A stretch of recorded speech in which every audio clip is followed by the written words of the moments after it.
Эфир канала БСТ продолжают итоги недели. Добрый вечер, я Альбина Хайруллина, и вот ключевые темы выпуска.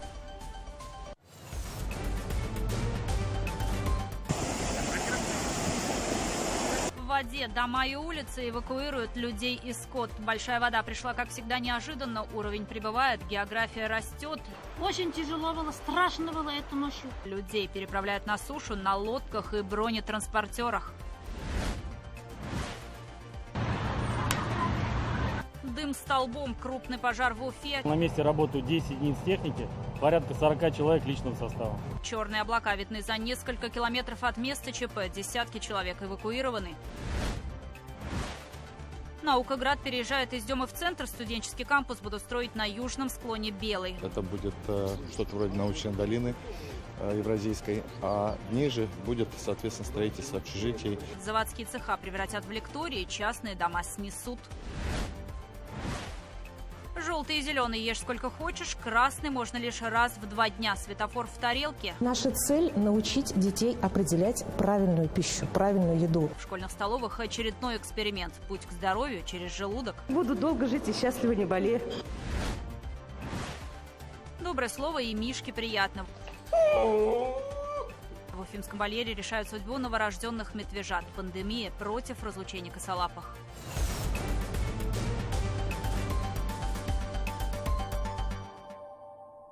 Кому резкое потепление, а кому вода в дом. Паводок пришел, как всегда, неожиданно. За последние сутки уровень рек поднялся на метр, а то и больше. Салават, Бишбулякский, Давлекановский, Кушнаренковский, Миякинский районы. Список можно продолжать.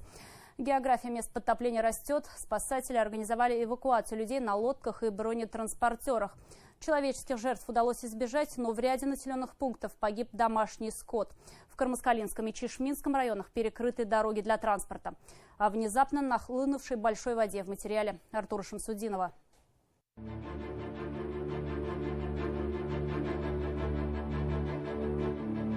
Потоки грязи хлынули в село Зильдиярово Миякинского района внезапно и стремительно. За считанные часы вода спустилась с окрестных холмов и полностью накрыла дворы и улицы, снося все на своем пути и оставив после себя лишь кучу мусора. Бешеной скоростью, неся с собой камни, грязь.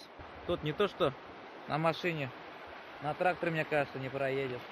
Подобной картины в Зильдиярово не наблюдали последние лет 10, говорят местные жители. А вот в село Ознаево Бишбулякского района беда, похоже, пришла впервые. Такого паводка не помнят даже старожилы. Очень тяжело было, страшно было эту ночью.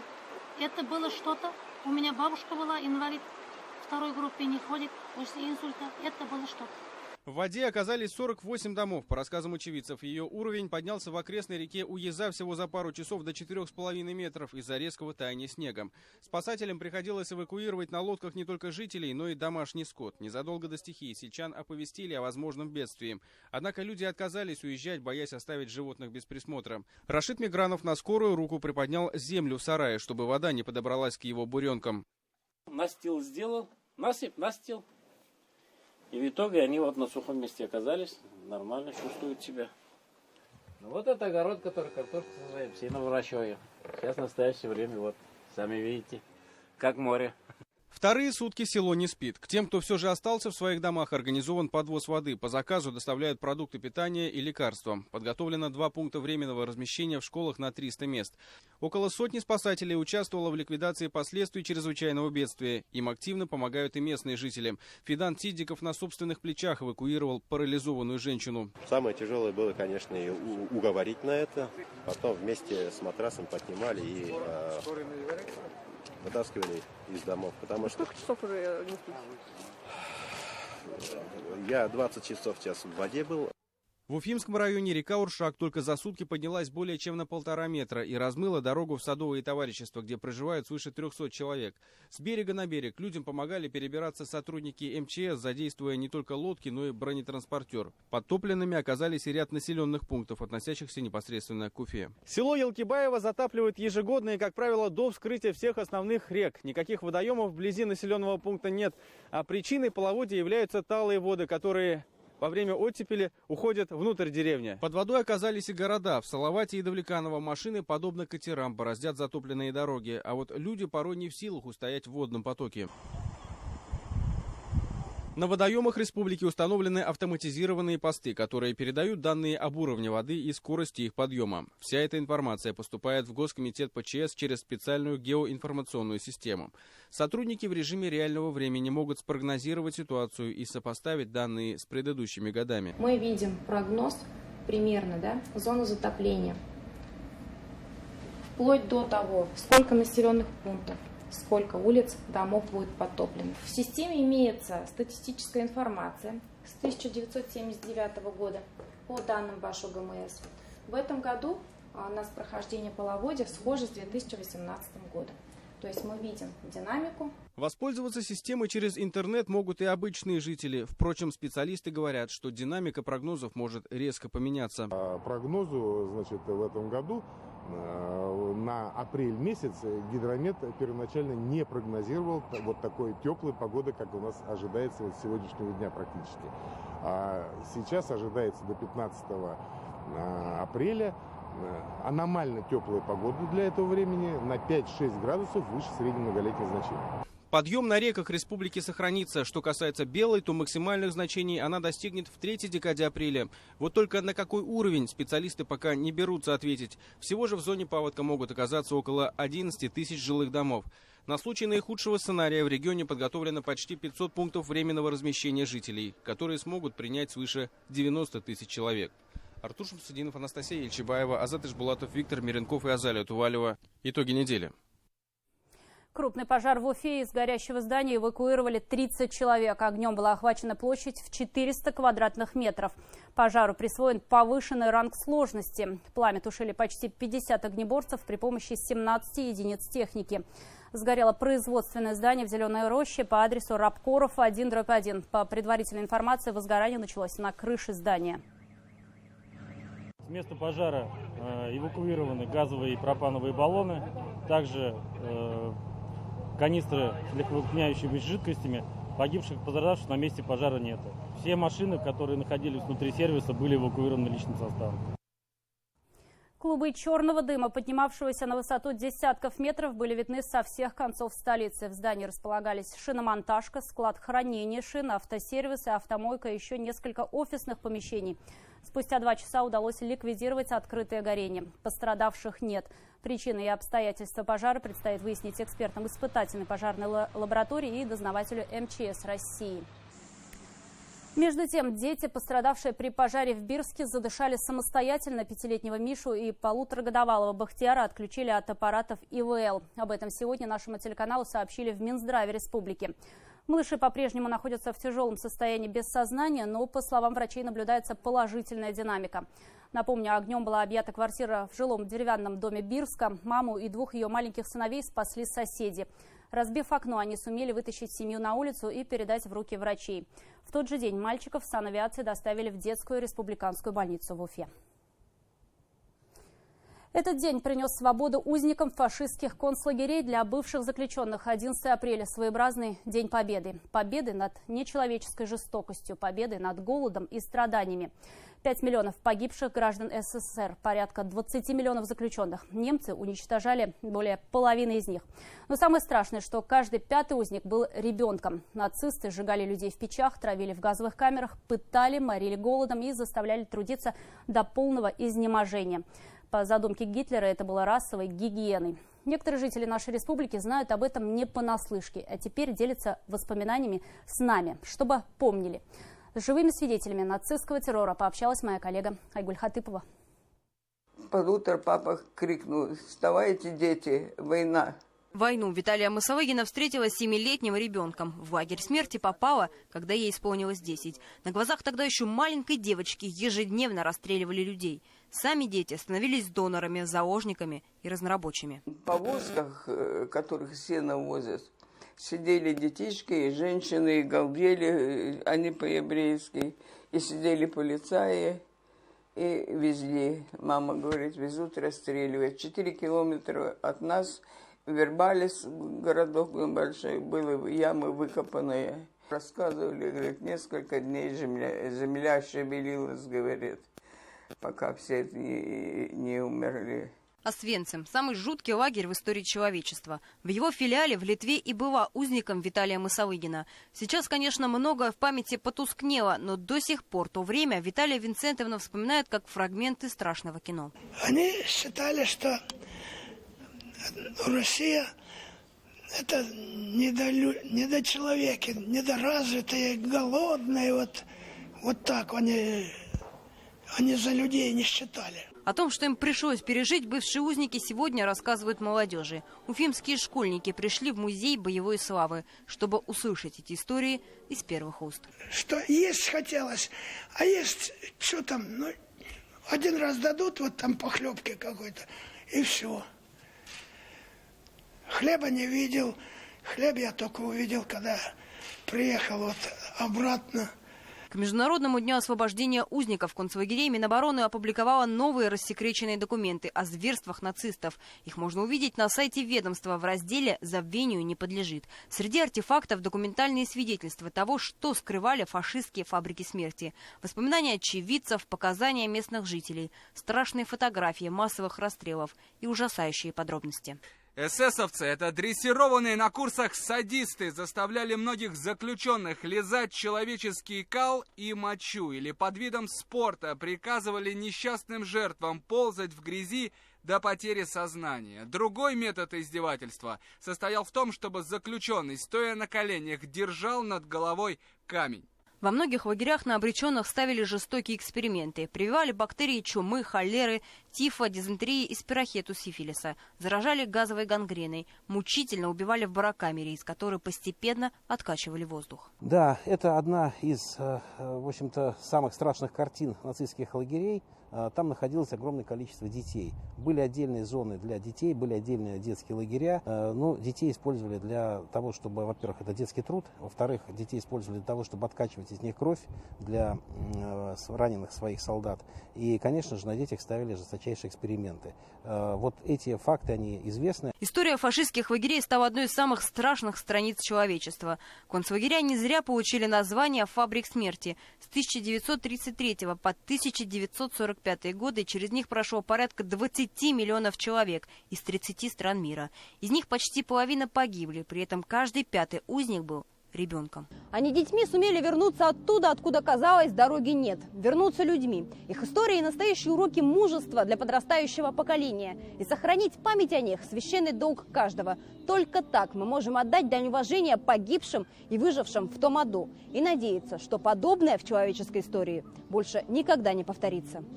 Айгуль Хатыпова, Азамат Мухаммедшин, Роберт Бакиев, Руслан Гафаров и Ильшат Фахрисламов. Итоги недели.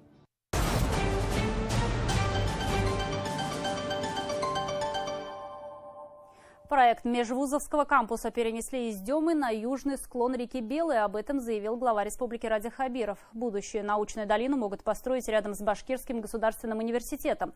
Часть корпусов предположительно разместят на месте бывшего завода имени Кирова. Напомню, ранее межвузовский кампус в рамках формирования в регионе Евразийского научно-образовательного центра мирового уровня планировали начать строить возле микрорайона Дема-10. После обсуждения проекта с ректорами было решено изменить место Наукограда. Жизнь такова, что студенческие кампусы хорошо работают там, где они приближены максимально к культурной, центральной части города и к основным учебным корпусам. А здесь у нас вот эта вся часть, вот где мы с вами стоим, это на самом деле тут сразу рядом 4 вуза, и общежития, и студенческие городки здесь. Здесь места нам недостаточно, поэтому вот на этом пятачке, на котором стоим, уже что-то можем начинать быстро строить, а основное развитие получит это склон. И мы здесь решаем две задачи сразу. Первое, мы строим здесь студенческий научный городок. Это будет что-то вроде научной долины евразийской. А ниже будет, соответственно, строительство общежитий и небольших таких блокированных домов для профессорского преподавательского состава, ну и в целом вот для аспирантов и молодых ученых. По задумке архитекторов, Наукоград займет площадь в 5 гектаров. Корпуса соединят пешеходными и велосипедными дорожками, а также оборудуют спуск к набережной реки Белой. Частные дома, которые попадают в зону размещения научной долины, в этом случае снесут. Путь к здоровью через желудок. С 15 апреля в школах Башкортостана заработает новая система питания по принципу светофора. То есть продукты поделят таким образом, чтобы дать понять ребенку, что вредно и что полезно. Проект презентовали на оперативном совещании в правительстве. Первые мастер-классы уже состоялись. Екатерина Тимиряева о том, можно ли изменить пищевые привычки. Наша цель – научить детей определять правильную пищу, правильную еду, здоровую еду. Меню «Светофор» – это когда блюда поделены на 3 зоны. В зеленой – фрукты и овощи, суточная норма которых для детей составляет 400 граммов. В желтой – молочные, кисломолочные продукты, их можно употреблять 1-2 раза в день. И в красной – хлебобулочные изделия и сладости, их рекомендуется есть не чаще 1 раза в 2 дня. Эта классификация получила название «Светофор питания», и придумана она была еще в 1920-х годах Всемирной организации здравоохранения. Многие родители школьников согласны – пищевые привычки надо менять и дома. У меня дочь есть младше 5 лет. Мы 2 раза в неделю ходим на молочную кухню. А сын мне говорит: а почему ты мне не берешь?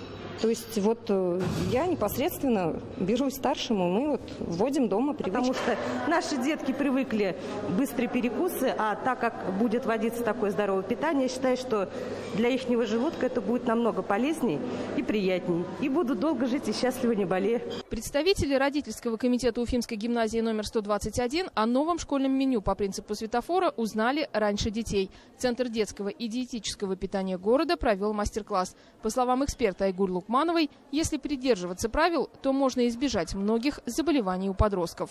Мы знаем, что на сегодня очень актуальны заболевания, связанные с нарушением питания, такие как заболевания желудочно-кишечного тракта, это гастриты и язвы, это заболевания, связанные с нарушением обмена веществ, в данном случае актуально заболевание сахарным диабетом 2 типа и ожирение.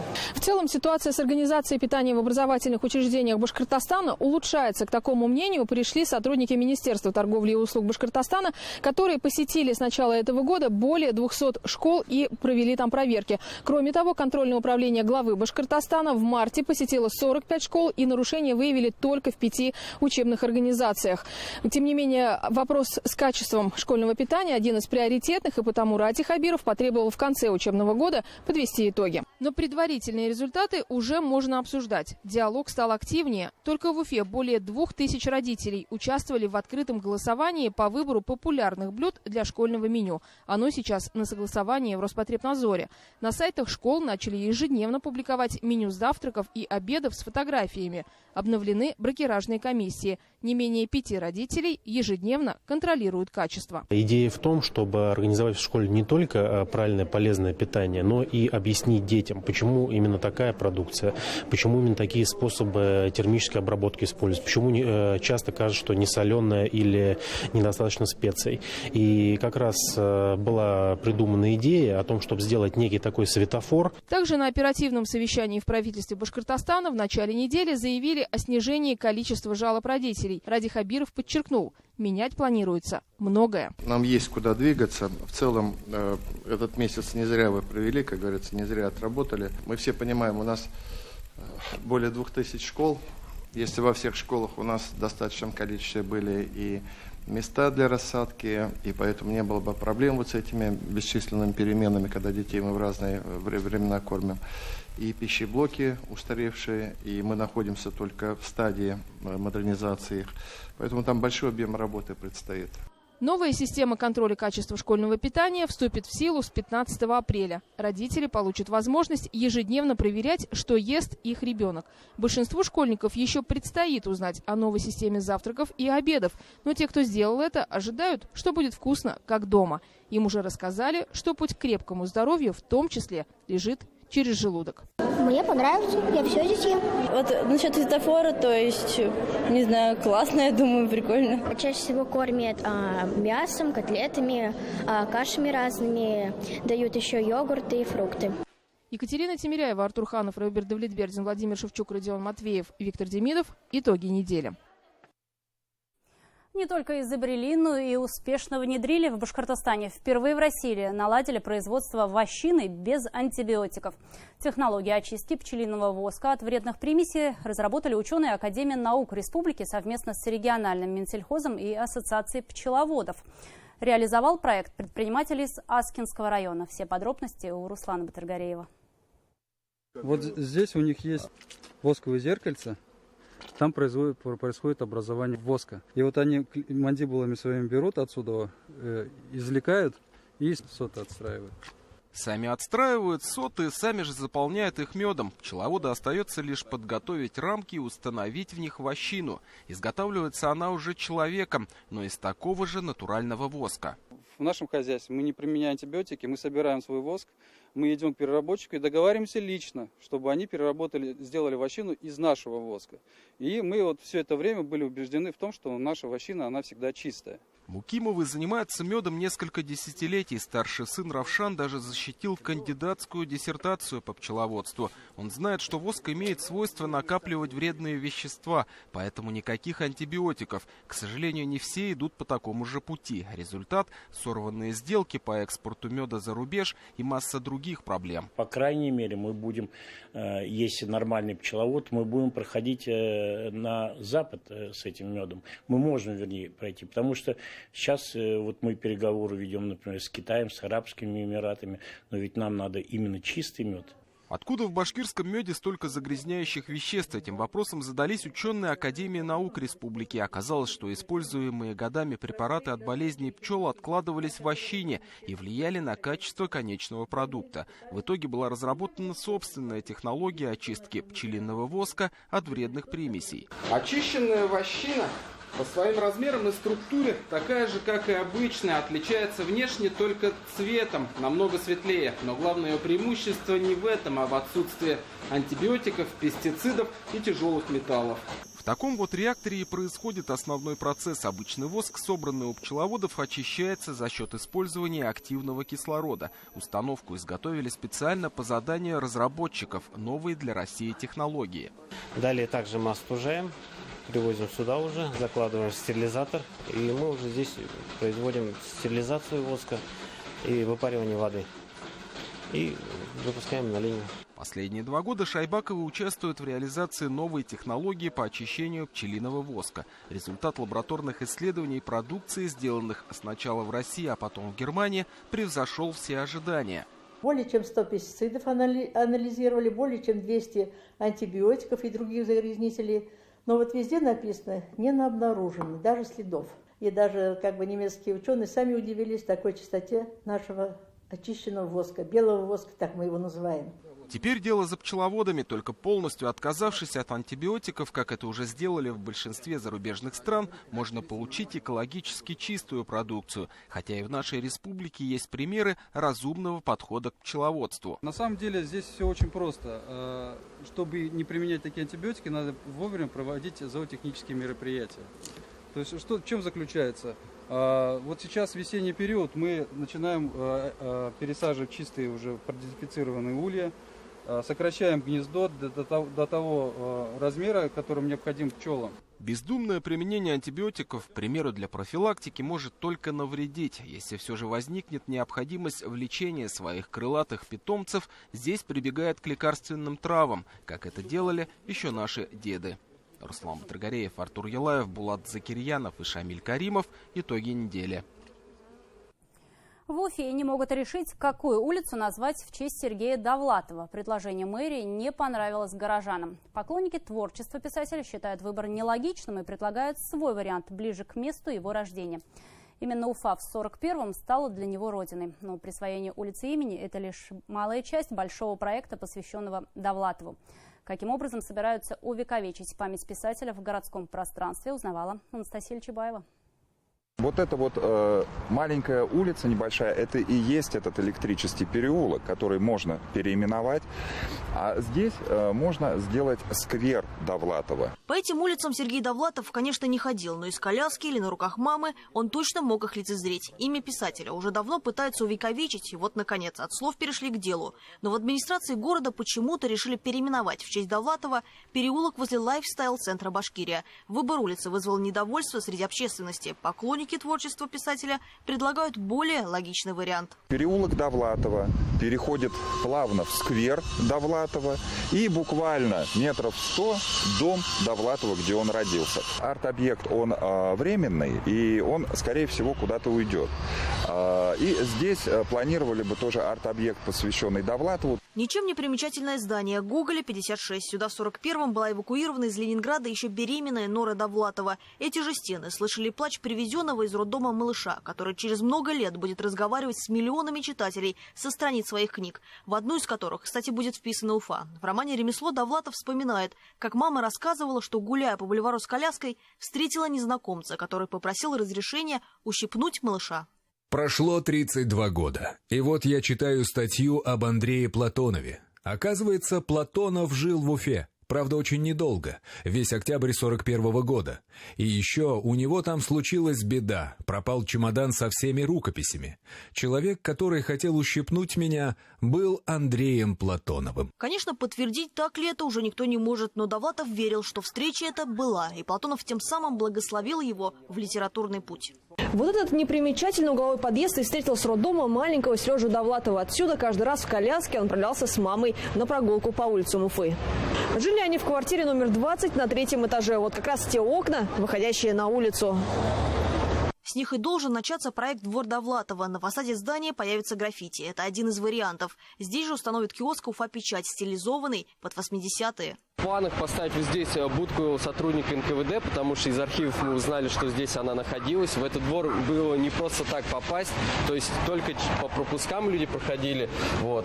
А вот эта арка, мы ее назвали «Портал в мир Довлатова», потому что здесь мы как раз-таки хотели ту историческую связь с Андреем Платоновым изобразить рисунками, как они встретились на этом бульваре, чтобы люди, проходящие через двор, погружались в историю Довлатова. Сам двор тоже преобразится. Многочисленные двери украсят цитатами писателя, обновят и детскую площадку, где установят арт-объект «Малыш Довлатов», а на стене здания Башкирской филармонии установят доску «Пока живу, хочу успеть», где каждый сможет дописать это предложение. Достанется и соседнему двору. Там появится стол с уличной библиотекой. Сейчас единственное напоминание о писателе – это табличка на стене дома, которую хотят поменять. Достовернее было бы, если бы она выглядела так. В Уфе Довлатов провел меньше, чем думают многие. Уже в начале 1942-го Нора Сергеевна уехала с сыном в Новосибирск. Там они прожили до 1944-го, а после вернулись в Ленинград. Имя Довлатова широко известно и в Москве, и в Питере, и в Таллине. Я уже не говорю о том, что в далеком от нас городе Нью-Йорк также находится переулок Довлатова. Тем самым за рубежом все больше и больше людей узнают о нашем городе через Довлатова. Это ответ, возможный на вопрос некоторых людей, а что Довлатов дал Уфе. Он дал свое имя. Широкоплечий, слегка сутулый, ростом по 2 метра. Довлатов был заметен издалека, говорил Бродский. Но в Советском Союзе его упорно не хотели видеть. И, наверное, тогда он и представить не мог, что люди будут спорить о том, какой же переулок назвать в его честь. Вернуться в Россию у него так и не получилось. Он умер в США в 90-м, но на улице Родины возвращается его имя. Анастасия Ильчебаева, Артур Ханов. Новости. Уфа. Караван-сарай у подножия Таратау. Выходцы из Башкортостана, ныне проживающие в Оренбургской области, предлагают республиканским властям воссоздать точную копию историко-архитектурного комплекса на территории нашего региона. По словам земляков, из всего здания, построенного ровно 175 лет назад на собранное пожертвование, по прямому назначению используются только мечеть и Башкирский народный дом. Остальные помещения отданы под федеральные структуры. Что связывает Караван-сарай и Таратау, и почему именно там предлагают построить копию религиозного комплекса, узнал мой коллега Азат Садреев.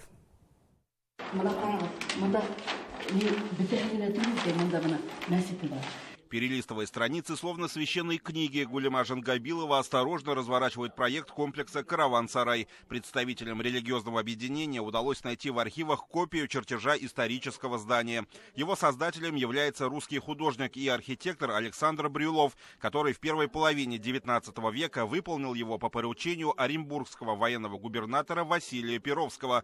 Сегодня по этим уникальным документам можно воссоздать комплекс в первозданном виде.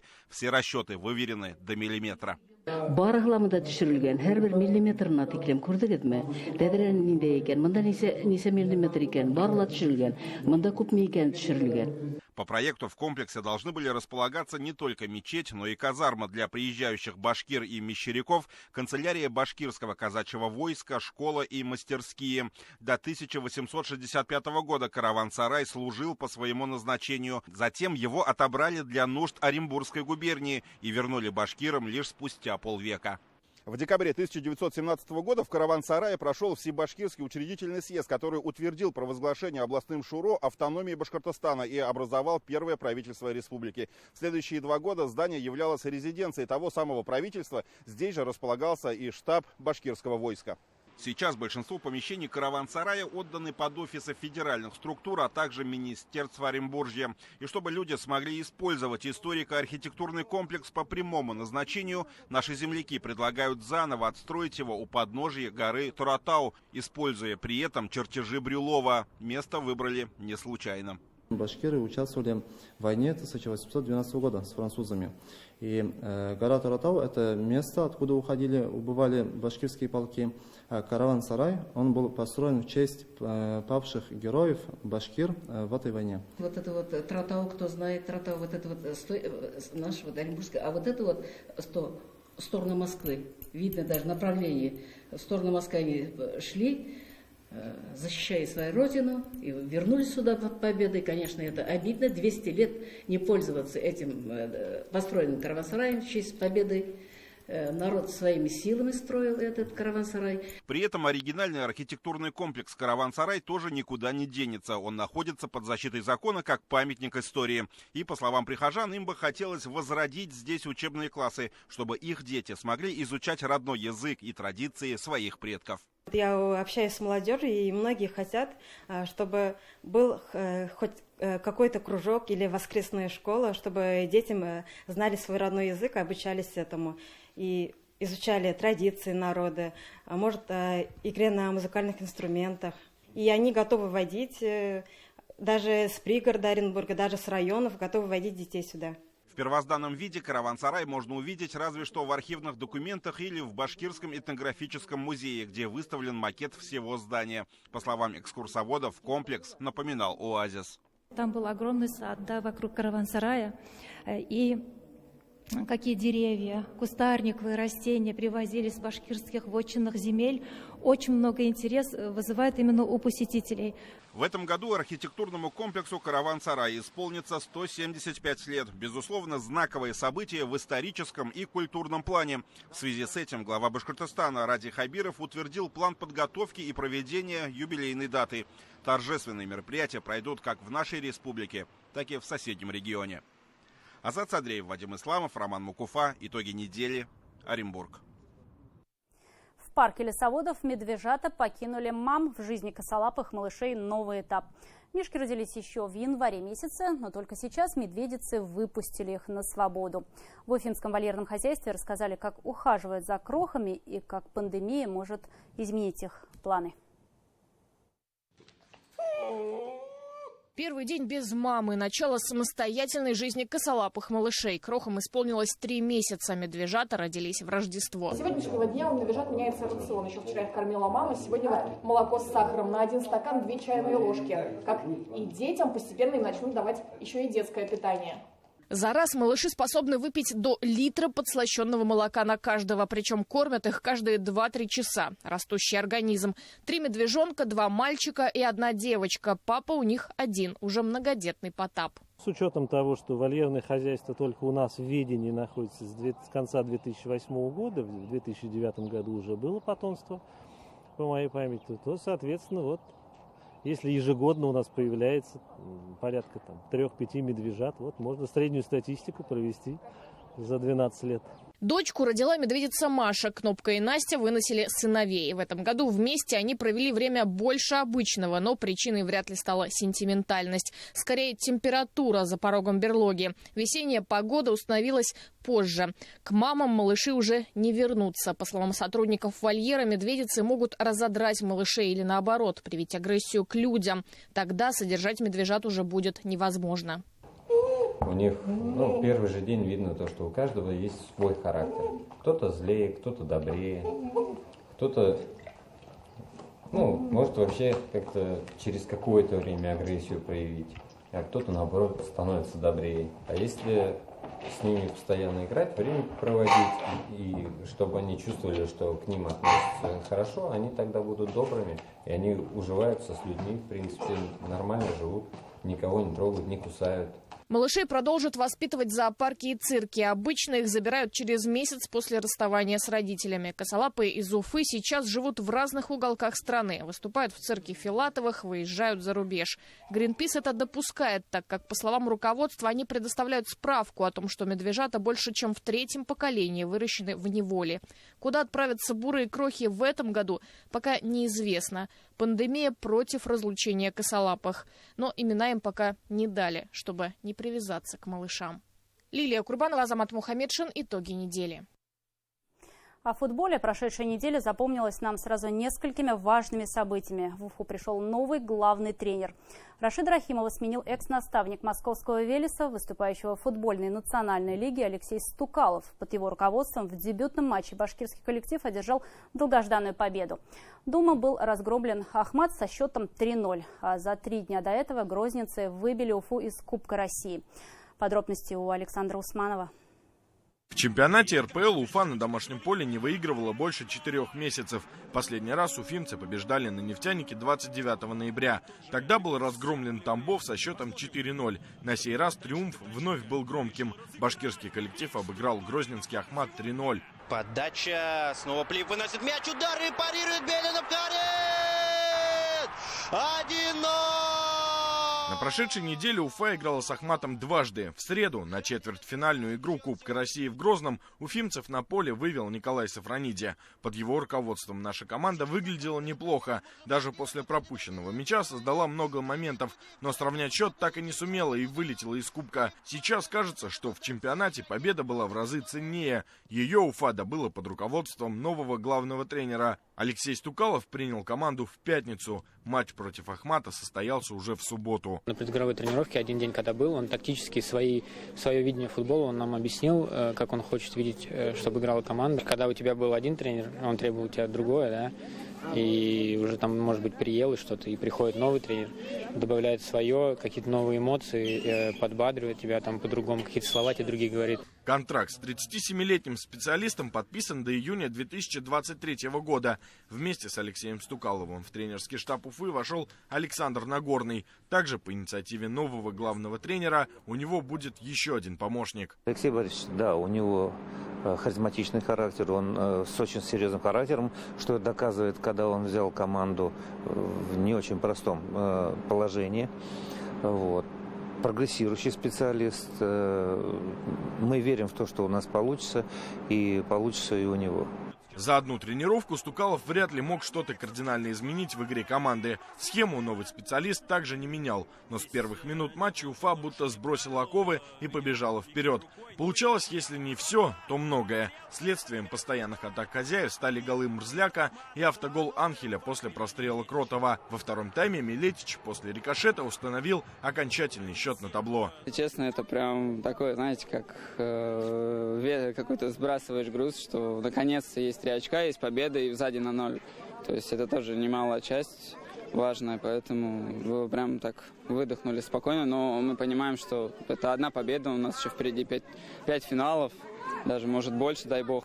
После победы над Ахматом в копилке Уфы стало 17 очков. На один день башкирский коллектив сумел подняться из зоны вылета. Однако тульский «Арсенал» дома обыграл Краснодар, и вновь Уфа переместилась на 15-ю строчку. В оставшихся 5 матчах подопечным Алексея Стукалова предстоит сыграть против «Спартака», Сочи, ЦСКА, «Зенита» и в заключительном матче против «Арсенала». Высока вероятность, что путевка в стыковые матчи будет разыграна в последнем матче сезона.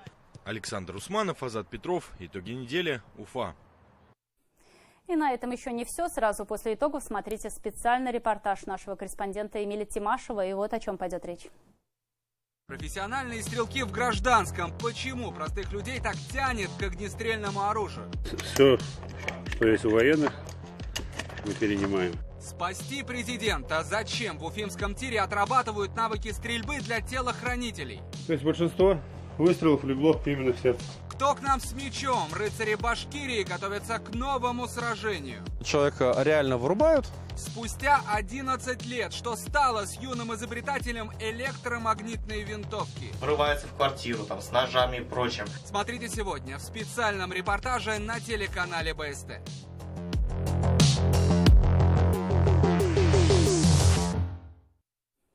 Оставайтесь на телеканале БСТ. До встречи в эфире.